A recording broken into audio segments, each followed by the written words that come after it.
Hola, ¿cómo estás? Te queremos felicitar por tomarte el tiempo de estar aquí el día de hoy en esta enseñanza. No cabe duda que la Biblia o la Escritura es la palabra de Dios.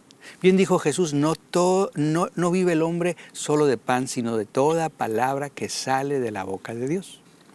Lo interesante es que la palabra, cuando la vamos ingiriendo, nos va formando, moldeando carácter, vamos aprendiendo a depurar cosas que no son buenas en nuestra vida, pero esa es tu decisión y mi decisión. Mi nombre es Jorge Basabe, soy el pastor en el área de consejería y como siempre me acompaña mi bella y hermosa esposa en cada una de estas reuniones. Ambos estamos agradecidos de estar aquí, de que Dios nos brinda la oportunidad y también nuestros líderes de poder servir a través de esta enseñanza. ¿Qué opinas tú, mi amor? Que ciertamente es un privilegio, es una bendición muy grande y que disfrutamos muchísimo el estar en compañía de ustedes, aunque ustedes están del otro lado de la cámara, pero siempre es un gozo. El Señor hace cosas maravillosas y qué bueno que estén invirtiendo este tiempo para aprender más de la palabra, para ir a profundidad y sobre todo para permitirle al Señor que forje la imagen de Cristo en sus vidas. Hoy empezaremos con el libro de Tito, capítulo 2. Y me llama mucho la atención cómo empieza este capítulo con un pero. Es como cuando haces alguna actividad y tu papá o la autoridad a la cual tú le quieres mostrar cómo lo hiciste y te dice, pero... Entonces como que pones atención, ¿no? Pero en realidad el pero es una diferencia a corregir o a mejorar o una deficiencia que uno tiene. Depende cómo lo tome uno. Pero siempre un pero nos da la oportunidad de rechazar o de asimilar el pero para mejorar y poder ir más allá. Recuerdo la historia de un niño con su abuelo que le dice el niño, abuelo, lucho entre decir mentiras o decir la verdad, no sé qué hacer y a veces me gana la mentira, a veces quiero decir la verdad. ¿Cómo sé quién va a ganar? Y le dice el abuelo, bueno, hijo, esto es como dos lobos, uno blanco y uno negro que están luchando dentro de ti. Y el niño le pregunta, ¿y quién gana? Depende a quién alimentas más. Entonces, eso depende mucho de tu decisión. Depende mucho de la decisión que tomes. Por eso es que la palabra de Dios nos da siempre, dice Jesús, aún Jesús dice, si la oyes y haces, eres el sabio. Si no la oyes y te haces, bueno, hay resultados, pero siempre tenemos la oportunidad. Por eso, reitero, cuando dice en 2 de Timoteo, pero tú enseña y predica. O sea, haz una diferencia. Pero para esto tenemos que antecedernos al capítulo 1, los 2 últimos versículos. Hace muchos años un buen maestro de la palabra, que fue nuestro maestro, nos enseñó, hay que ver antes, después, para tener un buen cuadro. Y cuánto le agradecemos. Así es. Y dice en el 2 últimos versículos, todas las cosas son puras para los puros, mas para los corrompidos e incrédulos nada es puro, sino que tanto su mente como su conciencia están corrompidas. Profesan conocer a Dios, pero con sus hechos lo niegan, siendo abominables y desobedientes e inútiles para cualquier obra. Es fuerte, muy fuerte, pero recordemos que está hablando aquí Tito a los creyentes. Entonces, tú y yo tenemos la oportunidad de no convertirnos precisamente en una obra inútil. Tenemos la oportunidad de convertirnos en una obra útil para el Señor, pero depende de la decisión que tú y yo tomemos de hacerlo. Bien dijo Jesús, ¿no? Muchas cosas en el mundo hacen que la gente desobedezca a Dios y no hay manera de evitarlo, pero qué mal irá a quien haga que otro desobedezca a Dios. Por eso yo estoy seguro que Pablo conocía esta parte del Señor y le dice a Tito, no seas tu tropiezo. O sea, haz una diferencia precisamente para que otros puedan ver, como en el caso de nuestros hijos, que son los que nos ven, sí, cierto, porque aquí nos vemos muy lindos, ¿no? O sea, hasta peinados, maquillados, uy, si vieran cómo me maquillan a mí, wow, hasta pelos algo. Pero en casa es donde nuestros hijos nos ven, nuestros amigos nos ven, es donde realmente somos. Entonces, aquí por eso está diciendo Jesús, pero ¡ay de aquel! Entonces, ¿qué importancia es o qué importante es que tomemos las decisiones correctas y no nos dejamos vencer por el mal, sino vencer con el bien? Recordemos que Tito está en Creto, en una isla interesante. Y lo curioso es que Pablo le da ciertas características o calificativos a los cretenses. Les dice que son mentirosos, glotones, ociosos, perezosos y se portan como animales. Sí. No lo digo yo, ¿ok? Lo dice la Escritura y tú puedes leerlo. ¿Sí? Por eso Pablo insta a que los ancianos precisamente sean los que pongan un orden. Por eso Pablo le dice a Timoteo, pero tú, no seas, dime. ¿Y qué importante? Pero no lo digo por mí, ¿verdad? Por así. No es tu concepto personal de los cretenses. Es realmente lo que dice la Escritura y eso es lo que está citando. Pero es muy importante ponerlo en contexto.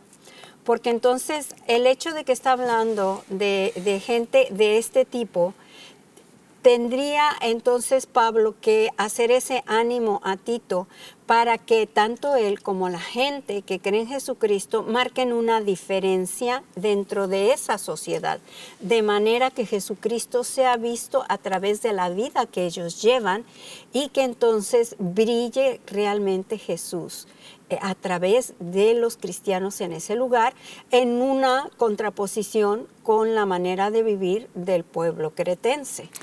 No me voy a adelantar, pero es muy bueno lo que mencionas y me voy hasta el último versículo, ¿no? Lo bueno es que aquí podemos combinar, porque por eso dice exhorta, reprende, pero reprender no es tanto de...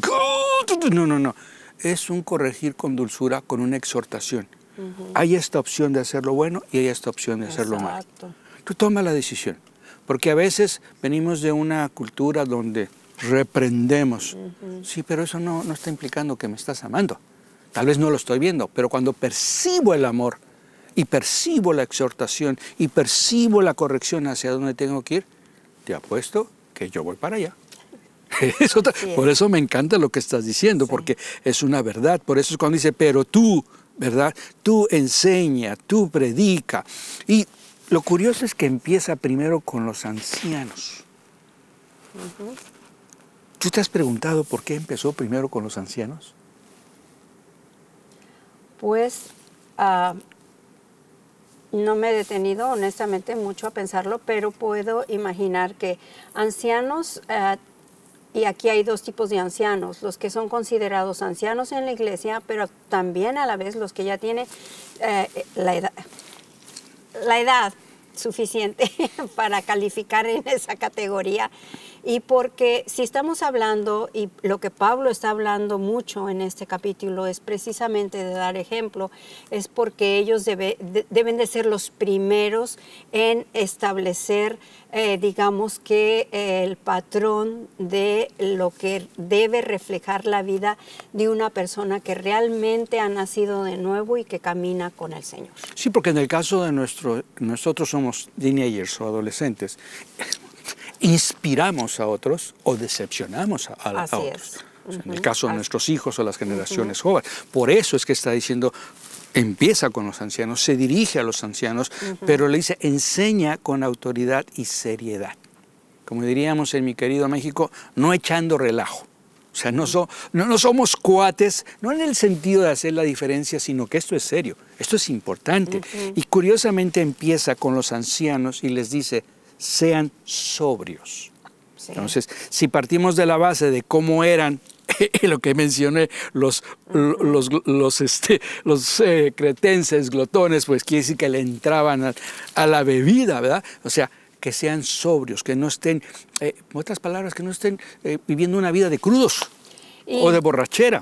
Claro, y me imagino que Pablo lo está diciendo en ese sentido, en cuanto a la bebida alcohólica, pero también lo debe de estar diciendo en una sobriedad de comportamiento. Correcto. Que tiene en claro lo que tiene que hacer y se comporta de acuerdo a esa claridad que tiene de quién es Jesús en su vida y de lo que él debe de reflejar. ¿Ahora me entiende por qué estoy diciendo que es hermosa y bella? O sea, sí, efectivamente. O sea, es esa sobriedad que está hablando. Y luego dice ser serios, dignos, de buen humor, que conoce el respeto y respeta a los demás. Muchas veces lo que he denotado a veces es la falta de respeto, de autoridad hacia la persona o viceversa, en eso. Pero cuando hay una relación de respeto mutuo, es cuando el anciano no menosprecia al joven, pero tampoco el joven menosprecia al viejo, sino hay una relación de respeto.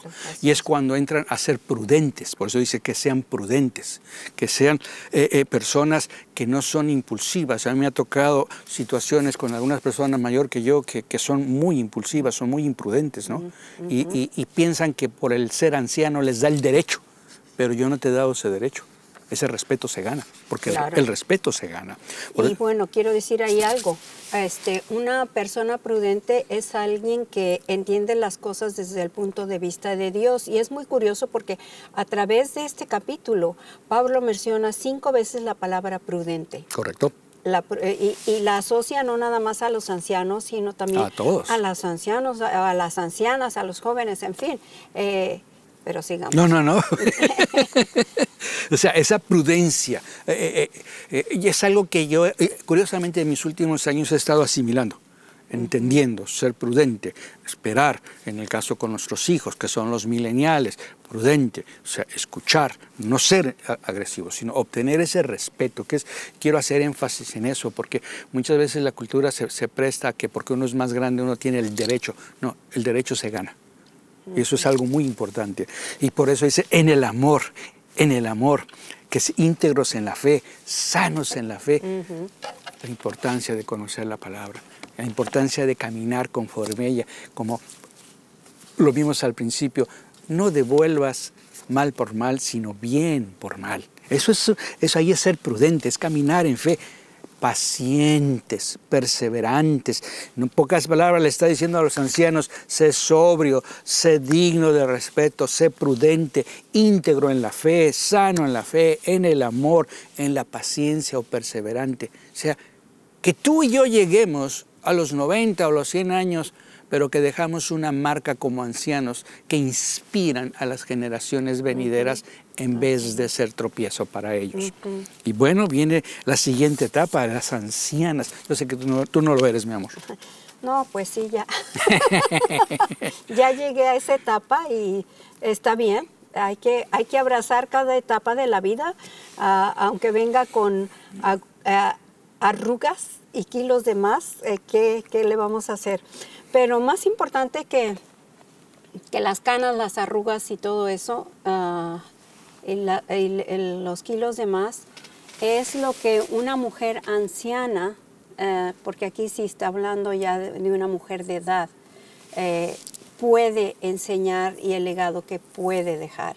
Porque una mujer ya en esta etapa de la vida que realmente ha caminado con el Señor, que ha interiorizado lo que el Señor le ha permitido vivir a la luz de la palabra y que le ha permitido a Cristo que forje su carácter en ella y su identidad, tiene un gran legado que dar.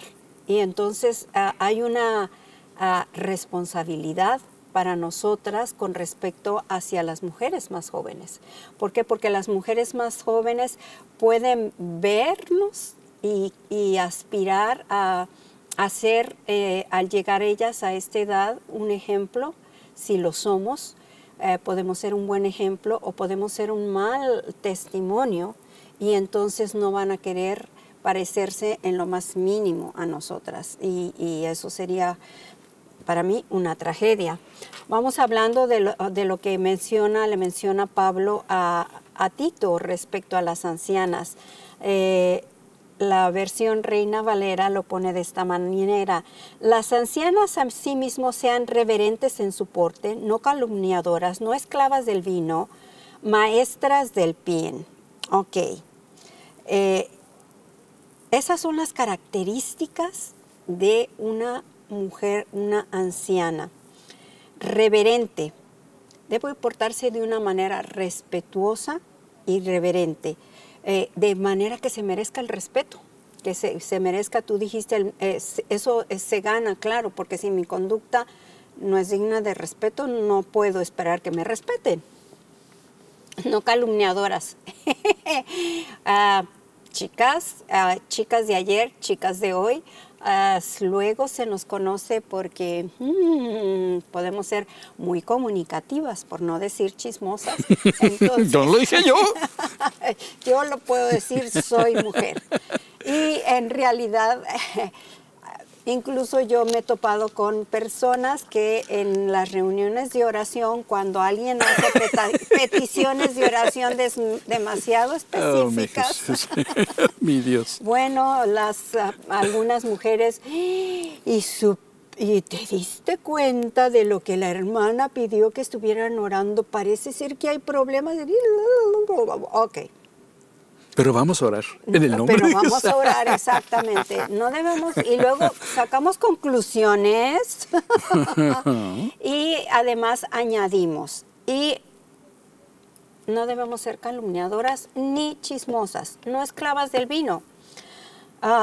Esto me hace pensar, o sea, que si está hablando que una anciana no debe ser esclava del vino, yo aquí quiero lanzar una pregunta muy directa. Puede ser vino o puede ser cualquier otra cosa a la cual una mujer de cualquier edad es adicta. Y eso a mí me dice algo. Me dice que esa mujer está medicando un dolor emocional con lo que no solo no va a traer sanidad, sino va a complicar más su vida. Si ese fuera tu caso, no te juzgamos. Desde luego que no, yo no soy nadie porque soy persona humana que peca igual que tú, pero sí te puedo decir algo, hermosa, busca ayuda y búscala en el lugar adecuado, con gente que realmente refleje el carácter de Cristo y que tenga la madurez para ayudarte de la mejor manera posible, porque hay salida, ¿ok? Levanta esa esperanza y busca ayuda. ¿De qué más habla? Maestras para las mujeres jóvenes. Wow. Ahí tengo que hacer un paréntesis. Ok. Porque he visto cómo lo has hecho. No es algo que es teoría. Lo he visto cómo lo has hecho con nuestra hija. Lo has hecho con muchas jóvenes, con las sobrinas, ¿sí? Que precisamente les has enseñado a escucharlas, a que amen a sus hijos, a que sean prudentes, a que cuiden del hogar, a que sean obedientes al esposo. Entonces, cuando tú no lo sabes, pero cuando yo escucho que estás hablando con nuestra hija y la manera en la que hablas y ríes o corriges, wow, yo digo, gracias, Padre. Ay, mi amor. Gracias a Dios. Él es el que ha hecho la obra y la sigue haciendo y nos sigue perfeccionando a todos, y esa es nuestra esperanza gloriosa, que nos sigue perfeccionando hasta el día que nos llame a su presencia. Aquí especifica Pablo en qué debe ser ejemplo esta mujer, en amar a sus esposos e hijos, y aquí podríamos dedicarnos varias horas de enseñanza, no vamos a entrar con demasiado detalle. Habla de, solo voy a decir una cosa, amar a sus esposos e hijos, señoras, no es casualidad del orden. Primero es el esposo y luego son los hijos. Y por eso voy a matar voy a matar ese reloj porque aquí hay mucha enseñanza. Pero bueno. Porque también hay maridos abusivos, pero bueno, ese es otro todo. Bueno, pero vamos que son temas. Avanzando. A ser prudentes. Y yo aquí me quiero detener un instante, porque la palabra prudencia, como dijimos, la va a mencionar Pablo 5 veces. Aquí la está mencionando por segunda vez. Es la capacidad de verse desde la perspectiva de Dios, es tener templanza, o sea, dominio propio, es tener cautela, es tener moderación, es tener sensatez y buen juicio. Todo eso implica la prudencia, y es discernir y distinguir entre lo bueno y lo malo y escoger adecuadamente si lo hago o no lo hago. Discierno y escojo si quiero hacer lo bueno o escojo si O sea, hago uso lo mi, malo. uso mi libre albedrío al final de cuentas. Así es. Entonces yo soy responsable al final de cuentas si hago lo malo o hago lo bueno. Completamente. Y va a dar fruto. Así es. Algo más que menciona es a ser puras, cuidadosas de su casa, como ya mencionamos, a ser buenas y a sujetarse a sus esposos. Y quisiera hablar más de esto, pero solo voy a decir algo y no es para la mujer, sino para el hombre. Porque se ha malinterpretado y lo he escuchado en consejería de muchas mujeres y hombres que dicen, es que se tiene que sujetar a mí porque la ¡Amén! ¡Amén! Porque la Biblia dice... Eso no es. No. De acuerdo contigo. De acuerdo contigo. Se tiene que sujetar a mí o le demanda a la mujer que se sujete al marido. En ningún lugar dice, marido, sujeta a tu mujer. Correcto. La instrucción no es para el marido, la instrucción es para la mujer. Sí. Y la mujer se sujeta al marido gustosamente cuando el marido la ama como Cristo amó a la iglesia.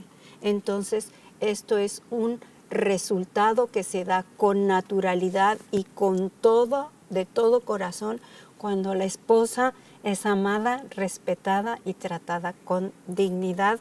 Y cierro ese espacio. Híjole, ya ves, muchísimo. Y pues luego sigue, exhorta a los jóvenes a que sean, ¿qué? Prudentes. Y creo que hablaste muchísimo de eso.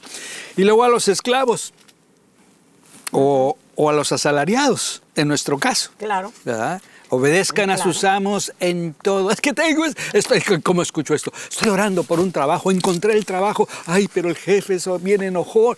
Entonces, ¿cómo sabes si Dios te llevó ahí para tratar ciertas cosas contigo? Y una de ellas es obedece en todo. Trata de complacerlo. Les aconsejo que no sean respondones, no ladrones o rateros, no demostrando así que son dignos de toda confianza. Lo que voy a decir, por favor, no me lo malinterpreten, pero el ser creyente implica llevar la luz de Cristo en todo lugar donde esté. Si estoy bajo una autoridad, soy un asalariado, soy un empleado, y mi jefe también es creyente, no somos cuates, hay una diferencia. Aún Jesús mismo dice, si vienes con tu siervo, no te sienta el siervo y tú lo atiendes, no, te sientas tú y el siervo te atiende. O sea, Jesús es muy claro en esas reglas. Por eso, si tú y yo somos esas personas, que de hecho muchas veces lo somos en diferentes áreas, o muchos dicen, es que yo tengo mi propio negocio, soy dueño de mí mismo. No, te debes al cliente, a alguien te debes. Entonces, cuando logramos entender la importancia de obedecer, de complacer, de que no seamos respondones, sino seamos dóciles. El ser dócil no significa ser sumiso o tonto, no. Significa ser inteligente porque tienes dominio propio para incluso hablar con el patrón de sugerencias a mejorar. Es que no me escucha. Depende el tono, la forma y el tiempo, que aquí hay mucha otra enseñanza. Por eso es importante que aprendamos. Ahora, ¿cuál es la manera en la cual lo hacía Tito y cómo debemos hacerlo? Verso 7. Tú tienes que darle el ejemplo en todo. Así es. En todo. Con tus buenas acciones. Hasta Jesús decía, yo hago lo que veo que mi padre hace. Y lo que hace mi padre es lo que yo hago. Entonces, mis acciones tendrán más efecto que mis palabras. Por eso le está diciendo que seas ejemplo en todo, con tus buenas acciones. Cuando les enseñes, hazlo con integridad y seriedad, que tu mensaje sea sano y sin faltas, así que cualquiera que discuta con ustedes se avergonzará al no encontrar nada que criticarles. Y, esa manita ya cuando se sube. La manita es integridad. Qué importante es la integridad, porque la integridad habla de que lo que creo y lo que digo y lo que hago concuerdan. ¿Puedes repetirlo, por favor? Integridad habla que lo que creo, lo que digo y lo que hablo concuerdan. Entonces, por eso es que Pablo está haciendo tanto hincapié en que sea ejemplo en todo. Le está pidiendo a Tito que tú sé ejemplo en todo, con integridad. ¿Por qué? Porque el mundo que no tiene a Cristo nos observa. Claro. Somos cartas abiertas. Están viendo nuestra vida. Entonces, podemos decir y hablar de que creemos en Dios y que adoramos a un Dios vivo y todo eso, pero si a la hora de actuar nuestras actitudes, valga la redundancia, son distintas y no coinciden con lo que digo y con lo que creo, hay incongruencia, no hay integridad. No hay integridad y hay incongruencia. Por eso es que Pablo en cierta manera le está diciendo a Tito, hazlo de esta manera, exhorta, respeta. Cuando tú y yo éramos niños era muy común que si una persona anciana llegaba, ¿qué hacíamos? Nos poníamos de pie, les saludábamos. Sí. Nos obligaban a ir y qué bueno que nos lo enseñaron. Hoy en día esos valores se están perdiendo. Hoy día uno entra y el chiquillo, what's up, bro? O sea, ya ni se, y eso, o sea, ni te hacen caso, ¿no? Entonces, como en el caso de nuestros nietos, que a veces hacen ese tipo de actitudes. No, venga para acá, venga a saludarme, sábeme un abrazo, o sea, no que con la tableta, no, venga, que aún nuestros hijos lo enseñan. Por eso hay cosas que no se deben de perder, porque hay un orden, hay un respeto. Ahí, si continuando nuestra enseñanza, cómo vuela el tiempo y lo amo, ¿verdad? En el verso 11 está hablando acerca de la gracia. Creo que tú tienes aquí algo y trataremos de avanzar dentro de lo posible porque aquí es todo un tema, cómo hacerlo. Porque siempre hay un tiempo en donde debemos decidir qué hacer, pero tampoco debemos de abusar de ese tiempo. Aquí la pregunta en estos capítulos del 11 al 14. Versículos, mi amor. Cierto. Grave diferencia. Versículos 11 al 14 de Tito 2 viene a ser, ¿por qué debemos de vivir así? ¿Por qué debemos de vivir así? Y aquí es muy importante tener en claro que este cambio de actitudes, este cambio para vivir reflejando a Cristo, no se va a dar si no está la vida del Espíritu Santo dentro de nosotros. Por un lado, no podemos esperar que Dios nos cambie así como ¡pum! Me acuesto siendo la persona que soy esta noche. O cámbialo. Y Señor, cámbiame, y oro y le pido que me cambie, cámbiame, y esperando levantarme la mañana siguiente, y, ya despierto siendo otra persona distinta y de acuerdo a lo que la palabra me anima a hacer. No, pero tampoco, si no está esa vida del Espíritu Santo en mí, no se va a llevar a cabo. ¿Y cómo es que eso se lleva a cabo? Por medio de la gracia. Es la gracia de Dios en nuestra vida.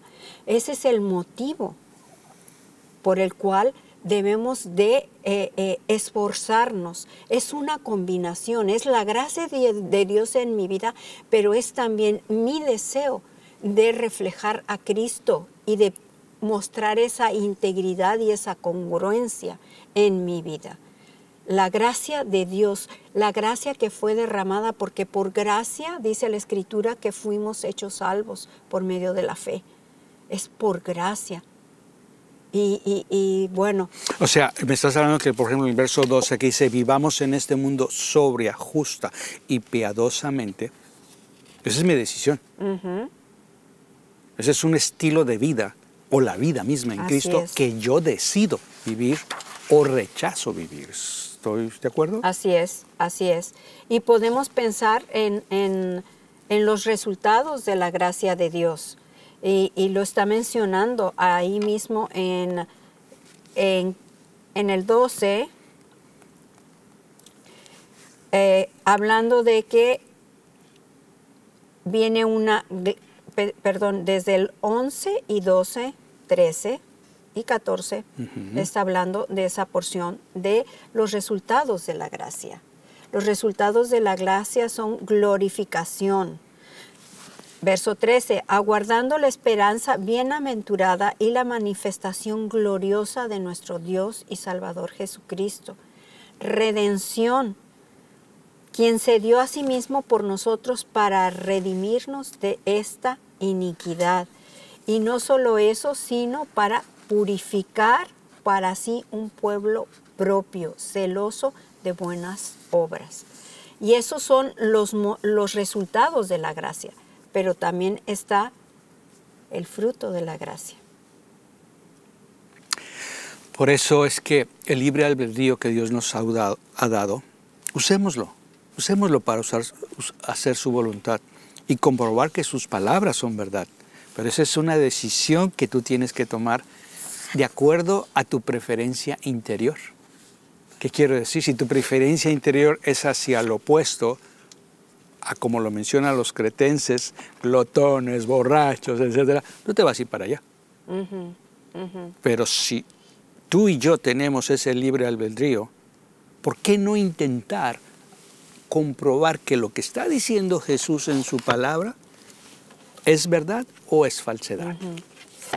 Pero si es verdad, sí, gloriosa verdad, porque me da la oportunidad de vivir de otra manera. ¿Sí? Por eso dice en el verso 14, quien se dio a sí mismo por ti y por mí, para redimirme de toda iniquidad o redimirnos de toda iniquidad y purificar para sí, para Él, un pueblo para posesión suya, celoso de buenas obras. Dios te toma a ti cuando tú recibes a Cristo, cuando tú estás... cuando ha venido en ti una convicción que hay una separación entre Él y tú como resultado del pecado, pero que tú no lo puedes quitar por tus buenas acciones, sino aquel que dio su vida, llamado Jesucristo, Él te redimió, Él te perdonó. Y cuando tú le recibes de todo corazón y cuando tú le invitas a tu corazón y empiezas a poner en obra su palabra, es cuando viene ese cambio y es cuando viene esa purificación, porque ahora eres posesión de Dios, ahora eres pueblo suyo, ¿sí? Y te quiero, como dice el verso 15, te quiero exhortar, te quiero animar. Date la oportunidad, date tú mismo la oportunidad de usar tu libre albedrío haciendo la voluntad de Dios. De verdad que te animo. Tenemos 40 años caminando en el Señor. ¿Ya la hicimos? ¿Ya estamos mejor que tú? No. Seguimos en la cuerda todavía, aún como matrimonio, aún como padres, aún como individuos, seguimos ahí. Yo tengo hace muchos años, mi esposa tiene 50 años de conocerme, yo también a ella, y siempre recuerdo una filosofía personal y es, si puedo mejorar como ser humano, ¿por qué no hacerlo? Si puedo mejorar como me enseña mi Maestro Jesús, ¿por qué no? Pero aprendamos a ser como Tito. Pero tú enseña a otros cómo hacerlo.